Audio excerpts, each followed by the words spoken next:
네, 여러분 반갑습니다. 예, 권선 선생님 언제 들어도 은혜되는 아름다운 찬양 감사합니다.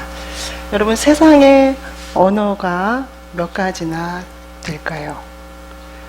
전 세계는 무려 약 7,000가지의 언어가 존재한다고 합니다. 그렇다면 여러분은 몇 가지의 언어를 구사할 수 있습니까? 이렇게 여러분에게 질문을 하면 여러분들은 지금 밑에서 손가락을 이렇게 꽂고 계실 것입니다. 한국어, 영어, 중국어 이렇게 손가락을 꼽을 텐데요. 요시오카 노부루라는 일본의 작가가 사라질 것 같은 세계의 말, 세상을 가득 채우고 있는 소수의 언어에 대하여 라는 책을 썼습니다. 그 책의 내용은 사용 규모가 큰 언어, 또 작은 언어로 이렇게 나누고 있습니다. 그래서 이제 점점 과학이 발달하면서 언어가 사라지는 속도가 과속화가 붙고 있다고 합니다. 그것은 무슨 얘기냐면 소수민족의 언어, 그리고 또 소수민족이 사용하는 언어 중에서도 많이 사용되지 않는 그런 언어가 사라지고 있어서 작은 언어에 대한 우려를 그 글에 담아내고 있습니다. 그렇게 되면은 그 단순히 언어만 사라지는 게 아니라 그들이 향유한 사회도, 그리고 또 문화도, 그리고 그들이 경험한 그런 역사도 사라지기 때문입니다. 예를 들면 미얀마와 인도의 소수민족들이 사용하는 단어 중에 망파라는 단어가 있답니다. 양파가 아니고 망파라는 단어가 있습니다. 여러분들 혹시 그 망파라는 단어가 언제 사용되는 언어인지 아십니까? 잠잘 때, 헤어질 때, 그러니까 잠자기 위해서 잘 자라고 아이에게 권할 때, 또 사랑하는 남편에게, 아내에게 권하는 말이 잘 자라는 말 대신에 좋은 꿈 꾸라는 대신에 우리 이제 그런 말이죠. 그렇게 망파라는 단어를 사용한다고 합니다. 잘 자, 좋은 꿈 꿔. 어떤 게 더 좋습니까? 망파. 물론 이제 작가는 망파라는 단어에 아름답다는 평가를 하고 있습니다. 그리고 또 단어 중에 루루후라는 단어가 있다고 합니다. 루아흐가 아니에요. 히브리어에 루루후는 열매가 풍성해서 농작물이 잘 자란 모양을 표현할 때 또 쓰는 단어라고 합니다. 이런 단어들이 이제 천천히 사라지기 시작한다는, 이 단어는 페루의 소수민족들이 쓰는 단어라고 합니다. 이런 단어들이 이제 점차적으로 사라지고 있다는 그런 내용들을 요시오카 노부루는 그의 책에서 이야기하고 있습니다. 다시 여러분들에게 제가 질문을 드립니다. 여러분은 몇 가지 언어를 구사할 수 있는가? 이번에는 예를 들어 제시를 하겠습니다. 예를 들자면 긍정의 언어, 부정의 언어, 또 따뜻한 언어, 혹은 차가운 언어, 그리고 또 분노의 언어, 아니면 수용의 언어. 주로 어떤 언어들을 여러분들은 많이 사용하고 있습니까? 세상에 존재하는 다양한 언어를 선택하며 살아가는 우리들에게 오늘 성경은 어떤 이야기를 들려줄 수 있을까요?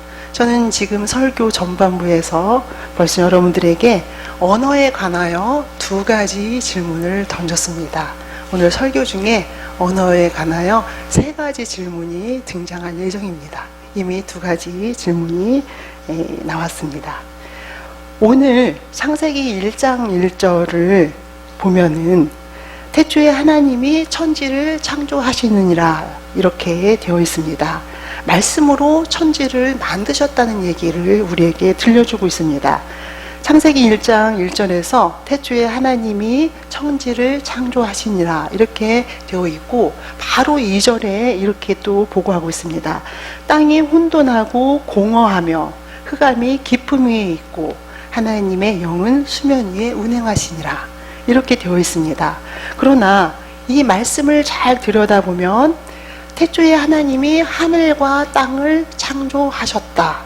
그리고 그 땅은 이렇게 시작됩니다. 우리말은 태초에 하나님이 천지를 창조하셨다. 그리고 그리고라는 단어가 없이 바로 문장이 이어지고 있습니다. 하나님이 태초에 하나님이 천지를 창조하시니라 땅이 혼돈하고 공허하며 이렇게 기록되어 있습니다. 그러나 히브리어의 본문을 보면은 그리고 그 땅은 이렇게 시작합니다. 접속사가 있죠. 그리고 또 경우에 따라서는 그러나 그 땅은 이미 하나님이 창조하신 땅과 그리고 천지, 땅과 하늘에 대한 그 평가를 그리고 그 땅은 이렇게 기록이 되어 있습니다. 그리고 그 땅은 혼돈하고 공허하며 흑암이 깊음 위에 있었다. 이렇게 기록되어 있습니다. 그렇습니다. 하나님은 그 혼돈 그리고 또 공허, 흑암이 깊음 위에 있을 때 그때의 그 땅에 하나님께서는 빛이 있으라고 말씀하십니다. 그렇게 빛이 있으라 말씀하셨고 그리고 빛을 만드시니 빛이 있었습니다. 우리는 그림을 그릴 때 자꾸 콧물이 나오는데 우리는 그림을 그릴 때 하얀 도화지 위에 그림을 다 그리고 그리고 그 하얀 도화지에 나름대로 자기들이 그리고자 하는 스토리들을 다 그려내고 하얀 도화지의 마지막 흰 바탕을 그냥 남겨두지는 않습니다. 만약에 그 그림에 흰 바탕을 그냥 남겨둔다면 그 그림은 완성된 그림은 아닙니다. 그렇기 때문에 우리는 그 바탕을 마지막에는 다 색깔을 칠하고 그리고 그거를 완성된 그림이라고 얘기합니다. 여러분이 믿거나 말거나 제가 초등학교 시절 때에는 저희 초등학교에서 그림 영재로 그림 영재로 훈련을 받았습니다. 기억으로 6학년 아니면 5학년이었던 것 같은데 제 기억에 굉장히 큰 도화지를 선생님이 매일 하나씩 주는 거예요. 그리고 매일 하나씩 그 도화지를 채워가야 합니다. 그게 이제 연습이었는데 그랬는데 그 도화지를 제 이제 기억 어린 아이 기억으로는 우리 집의 방바닥을 다 채웠던 것 같아요. 도화지가 너무 커서. 열심히 거기에다가 머릿속에 있는 것들을 그려냅니다. 나름대로 스토리 있는 그런 그림을 열심히 그렸던 것 같아요. 그런데 마지막 부분이 너무 힘들었어요. 그 마지막에 흰 바탕으로 남아있는 여백을 칠해내는 그 작업이 저에게 힘들었던 기억이 아직도 남아있습니다. 그러나 그럼에도 불구하고 그 여백을 칠하지 않으면 완성된 그림이 아니기 때문에 그래서 그 여백을 또 칠했던 그렇게 또 지구력을 길러냈던 그런 기억이 납니다. 오늘 성경을 보니까 그런데 하나님께서는 그의 창조의 사역을 바탕색부터 칠하는 것을 우리는 보게 됩니다. 하나님께서 바탕색부터 칠하시는 빛이 있으라 그렇게 말씀하시니까 세상에 빛으로 가득 차는 그 바탕색이 여러분들 생각에 따라서 각각 다른 생각을 할 수가 있겠지만 뭐 쉽게 생각하면 노란색으로 바탕이 가득 채워지는 빛이 나도록 노란색이 가득 채워지도록 하나님께서 그의 창조의 사역을 시작합니다. 그래서 가장 먼저 바탕색을 다 칠하시고 하늘과 땅을 만드신 하나님 그리고 그곳에 채워져 있는 혼돈과 공허를 다 거두어내시고 세상을 그렇게 따뜻하게 만드신 하나님을 우리는 보게 됩니다. 그렇게 바탕색부터 칠하신 하나님께서는 성경에 보니까 땅은 풀과 씨 맺는 채소와 각기 종류대로 씨 가진 열매를 또 나무를 낼 수 있고 이렇게 11절에서 땅의 역할을 땅이 어떤 일들을 해내는가를 기록하고 있습니다. 그리고 이어서 14절에서는 하늘에 대한 이야기를 합니다. 하늘의 궁창에는 광명체가 있어서 낮과 밤을 나누게 하시고 또 계절을 나누게 하시고 또 이렇게 이야기를 합니다. 그리고 또 14절에서 그렇게 하늘을 이야기한 이후에 20절에서는 바다에 대한 얘기를 합니다. 바다의 생물들은 번성하고 그리고 또 그 바다 위를 또 나르는 새에 대한 이야기도 하고 있습니다. 그렇습니다. 하나님께서 바탕색부터 채우신 이후에 그리고 거기에 땅에 하늘에 바다에 또 아름다운 꽃들로 또 생명체들로 아름다운 물고기와 또 짐승들로 채우게 되는 것을 우리는 보게 됩니다. 그렇다면은 하나님께서 그렇게 아름답게 바탕색부터 칠하신 사건이 우리에게 무엇을 말해주는가 잠시 생각을 해보면 저는 그런 생각을 해보았습니다. 빛이 있어야만이 하늘의 많은 것들이 꽃을 피우고 열매를 맺을 수 있는 것처럼, 그리고 또 바다에 많은 물고기와 생물들이 잘 살아나갈 수 있는 것처럼, 그리고 땅에 또 많은 것들이 열매를 맺을 수 있는 것처럼 하나님께서는 먼저 근본부터, 본질부터, 기초부터 작업을 하시는 일은 하신 게 아닌가, 이런 생각을 하게 됩니다. 그렇습니다. 하나님, 본질에 충실하신 그 하나님의 언어는 우리에게 안정감을 줍니다. 따뜻함을 느끼게 해요. 그분의 언어는 그렇게 우리에게 편안함을, 그렇게 또 우리에게 안정감을 가지게 하는 그분 언어입니다. 사랑하는 성도 여러분, 그렇다면 이제 그 하나님의 언어를 우리는 보면서 그분의 창조의 사역에 많은 것들을 만들어 주신 그분의 사역 앞에 우리는 무엇을 고백하며 살아가는가, 그리고 우리는 무엇을 고백하면서 또 살아왔는가, 또 앞으로 어떤 것을 하나님의 창조 사역 앞에 고백하며 살아가야 하는가, 그렇게 우리는 또 묻게 됩니다. 그리고 또 그 질문에 우리는 아담이 우리를 대신해서 우리가 어떻게 대답을 해야 하며 또 어떻게 살아가야 하는가를 아담이 우리를 대신해서 이야기해 주는 것을 듣게 됩니다. 오늘 우리가 함께 읽지는 않았지만 아담은 이제 하나님께서 만들어 주신 그 세상의 많은 창조물 중에서 특별히 아담을 위한 아름다운 그러한 여자, 또 그의 돕는 자, 혹은 그의 짝꿍을 향해서 하는 말이 있습니다. 그 짝꿍을 향해서 하는 말은 내 뼈 중에 뼈요, 내 살 중에 살이라고 이야기하고 있습니다. 그런 고백을 하고 있습니다. 그렇다면은 이렇게 내 뼈 중에 뼈요, 내 살 중에 살이라고 고백하는 그런 고백은 어떤 것을 의미할까요?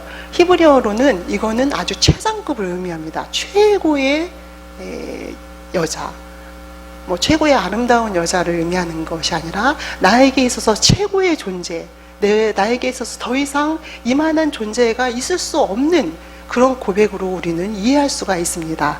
그렇습니다. 사랑하는 성도 여러분, 우리는 세상 속에서 하나님이 나를 위해 만들어주신 많은 하나님의 피조물을 바라보는 관점, 또 그것을 대할 때 우리 가슴 속에 일어나는 그러한 출렁이는 감동, 그것이 무엇이었습니까?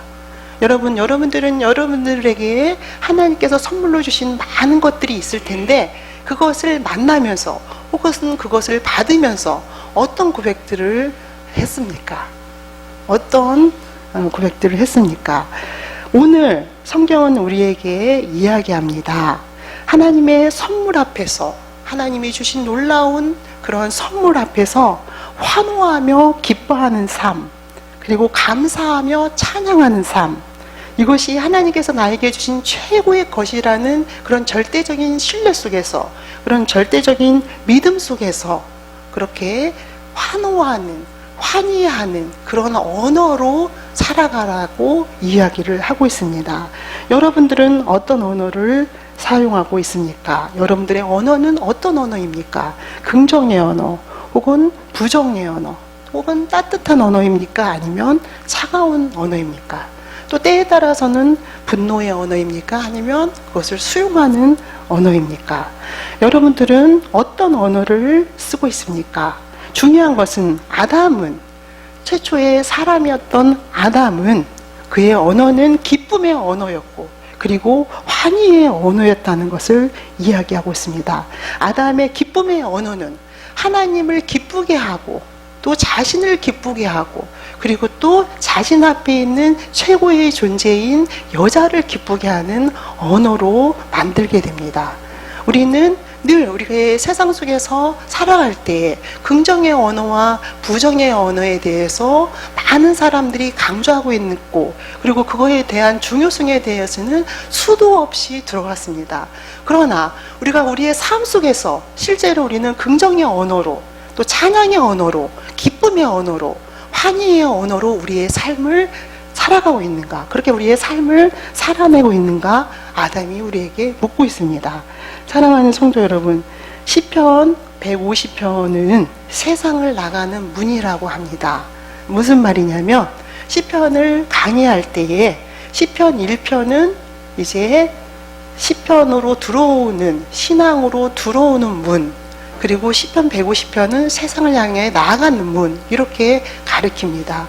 그런데 세상에 나가는 문, 우리 믿음의 사람이 우리 신앙을 가지고 우리가 세상으로 나아갈 때에 세상으로 나아가는 문에 우리에게 들려주시는 하나님의 뜻은 할렐루야, 그의 성수에서 하나님을 찬양하며 그의 권능의 궁창에서 그를 찬양할지어다. 그의 능하신 행동을 찬양하며 그의 지극히 위대하심을 찬양할지어다. 이렇게 찬양의 이야기를 들려줍니다. 호흡이 있는 자마다 여호와를 찬양할지어다. 할렐루야. 이렇게 환호하는 삶, 하나님을 환호하고 하나님을 기뻐하고 그리고 하나님을 그렇게 하나님의 주신 것에 감격하는 그런 삶을 우리에게 세상을 향해 나아갈 때에 요청하고 있습니다. 사랑하는 성도 여러분, 우리는 세상을 향해 나아갈 때에 어떠한 가슴으로, 어떠한 마음으로, 어떤 생각으로 나아가고 있습니까? 여러분들의 생각이, 여러분들의 가슴이 환희로, 기쁨으로 또 여호와를 찬양하는 그런 찬양으로 가득 채우시고 세상으로 향해서 나아갈 수 있는 그런 여러분들이 되시기를 축원합니다. 왜냐하면 그것의 근거는 오늘 창세기에서 이야기해 주고 있습니다. 창세기 21절에서 하나님은 그분의 언어가 그렇게 축복의 언어라는 얘기를 하고 있습니다. 21절에서 하나님은 이렇게 이야기합니다. 하나님이 그들에게 복을 주시며, 이렇게 되어 있습니다. 물론 우리말 성경에는 하나님이 그들에게 복을 주시며 이르시되 생육하고 번성하여 여러 바다에 충만하라, 이렇게 이야기하고, 그러나 더 정확히는 하나님이 복을 주시며, 이 단어는 하나님이 축복하시며 가라사대 생육하고 번성하라, 이렇게 이야기합니다. 그리고 그 뒤에 또 이어서 28절에서 하나님은 그들을 축복하시며 하나님이 그들에게 이르시되 생육하고 번성하라, 이렇게 얘기합니다. 그렇습니다. 하나님의 언어는 우리를 향한 축복의 언어입니다. 우리를 향해서 축복하시고 그리고 우리를 향해서 생육하고 번성을 요청하시는 그런 언어입니다. 우리는 하나님의 피조물이기 때문에 그런 요청에 우리는 순종하는 것으로, 그것을 순종하는 것으로 삶을 살아내야 된다고 이야기하고 있습니다. 사랑하는 성도 여러분, 하나님의 언어는 그렇게 축복의 언어이고 또 28절과 30절을 넘어선 그 다음의 내용을 보면은 29절과 30절에서 보면 하나님의 언어가 주심의 언어라는 것을 우리는 알 수 있습니다. 주심의 언어, 우리에게 모든 것들을 주시는 하나님, 우리에게 모든 것들을 필요를 채워주시는 하나님이라는 것을 알 수가 있습니다. 29절과 30절을 우리가 읽어보면 내가 온 지면에 심했는 모든 채소와 씨 가진 모든 나무를 너희에게 주노니, 이렇게 설명되어 있습니다. 그렇게 하나님께서는 우리에게 우리 필요한 것들을 주신, 그렇게 주심의 언어를 사용하고 있다는 것을 알게 됩니다. 창조주 하나님의 언어는 참으로 따뜻한 언어이고 또 생명의 언어이고 또 축복의 언어이고 주심의 언어입니다. 그런 날마다 우리를 향해서 축복하시고 그리고 필요한 것들을 약속하시는 그 약속에 따라서 여러분들이 살아가시는 여러분들 되시기를 축원합니다. 그러함으로 인해서 아담처럼 그 하나님의 축복에 기뻐하고 환희하며 그리고 감사하는, 그리고 찬양하는 그런 삶으로 나가야 된다는 것을 성서가 이야기하고 있습니다. 그렇게 여러분들이 하나님의 언어를, 그리고 또 기쁨의 언어를, 찬양의 언어를 담는 그런 담지자들이 되시기를 축원합니다. 그렇다면은 또 다른 언어가 성서에서는 있을까? 그리고 있다면 어떤 언어일까? 우리는 창세기 3장으로 가게 됩니다. 3장으로 가게 돼서 우리는 세상의 언어와 만나게 됩니다. 더 구체적으로 이야기하면 뱀의 언어와 만나게 됩니다.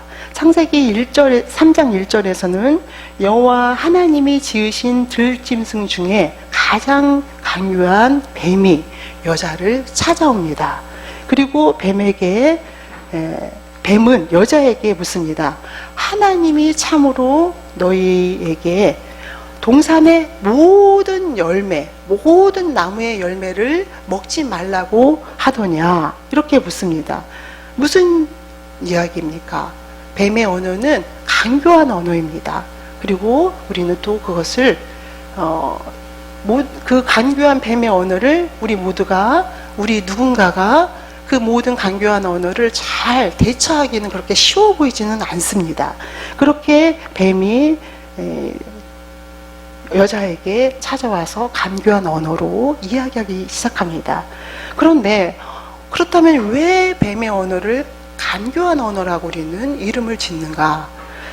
왜냐하면 제가 볼 때 창세기 2장의 16절, 17절에서 실제로 하나님은 여호와 하나님이 그 사람에게 명하여 이르시되 동산 각종 나무의 열매는 내가 임으로 먹되 동산에 있는 각종 많은 나무의 열매는 내가 마음대로 먹되 선악을 알게 하는 나무는 먹어서는 안 된다. 이렇게 이야기하고 있습니다. 실제로 하나님은 아담에게 그리고 아담에게 지어준 여자에게 금지한 것이 있어요.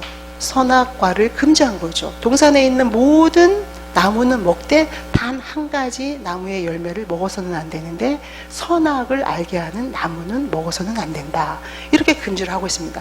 그런데 뱀은 그 부분을 치고 들어오는 거예요. 하나님은 딱 하나의 나무의 열매를 먹어서는 안 된다고 금지했는데 뱀은 그걸 확대시킵니다. 그래서 모든 열매를 먹지 말라고 하더냐라고 이야기하기 시작합니다. 그래서 우리는 정말 모든 나무는 먹고 딱 한 가지만 먹어서는 안 된다는, 모든 것은 주셨다는 그 모든 것에 초점을 맞추고 살아가야 되는데, 거기에 우리의 마음을 두고 살아가야 되는데, 주지 않은 그 한 가지에 이제 관심을 갖기 시작하는 거예요. 주지 않는 그 한 가지에 섭섭한 마음이 들기 시작합니다. 그리고 불필요한 호기심이 들기 시작하는 거예요. 하나님이 왜 다 주시지 않았지? 왜 저 한 가지를 빠뜨렸을까? 왜 하나님은 우리에게 주시지 않은 것일까? 라는 우리의 관점이, 우리의 생각이 하나님이 주셨던 그 모든 것에서 한 가지, 단 한 가지로 이제 우리의 관점이, 우리의 관심이 옮겨지기 시작합니다. 세상의 언어는 그렇습니다. 우리에게 무언가 한 가지, 그 부족한 것을 자꾸 보게 해요.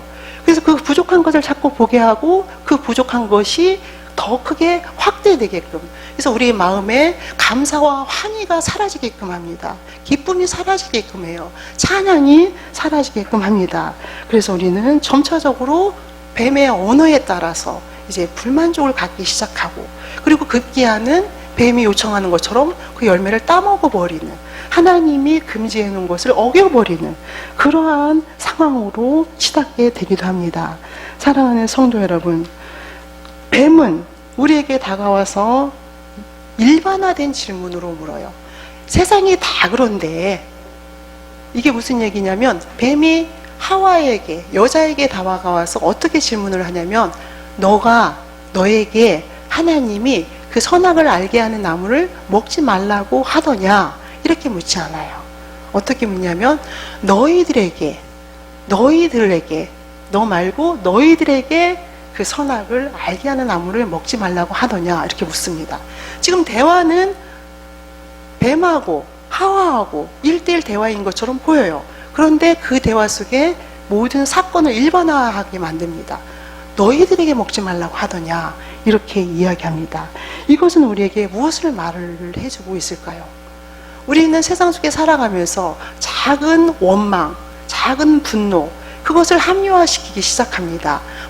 세상 사람들이 그래, 다 그렇게 살아, 그렇게 살아갈 수밖에 없어, 이렇게 일반화시키기 시작합니다. 우리 마음속에. 그래서 작은 것이 용서되게 해요. 작은 실수, 작은 거짓, 그리고 작은 분노, 이런 것들을 스스로 용서하게 된다는 거죠. 그래서 내 마음속에 그렇게 이제 작게 들어온 분노, 또 죄의 모습, 이런 것들은 처음에는 작아 보이는데 점차적으로 커진다는 거죠.